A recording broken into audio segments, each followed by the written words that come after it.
that the picture The Scream by Edvard Munch does not depict a person screaming, but rather someone reacting to hearing a scream.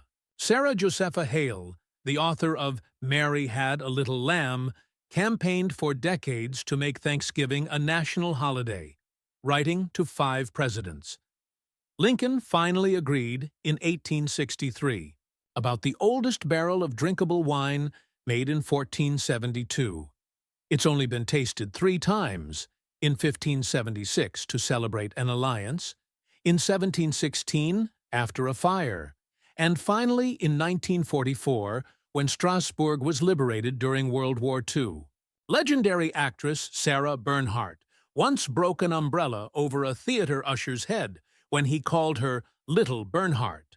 She apologized profusely, and 20 years later, when the usher retired, she bought him a house. Thanksgiving's date wasn't fixed until 1941. Before that, U.S. presidents chose the date, with George Washington declaring the first national Thanksgiving in 1789. Thomas Jefferson refused to observe it, calling it too religious.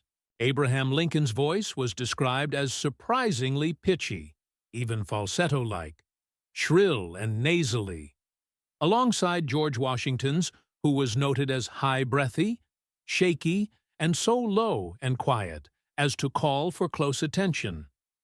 Despite this, both were still noted as amazing orators from onlookers. That King Baldwin IV was one of the most effective leaders and warriors on the battlefield during the Crusades, putting a check on Saladin's forces multiple times. This is despite being afflicted with leprosy and dying at age 24. Nauru has the highest obesity rate in the world, 94.5% overweight, 71.7% obese, caused by the rapid adoption of Western diets after the phosphate mining boom. Traditional diets of fresh fish and vegetables were replaced by processed foods, with devastating health effects.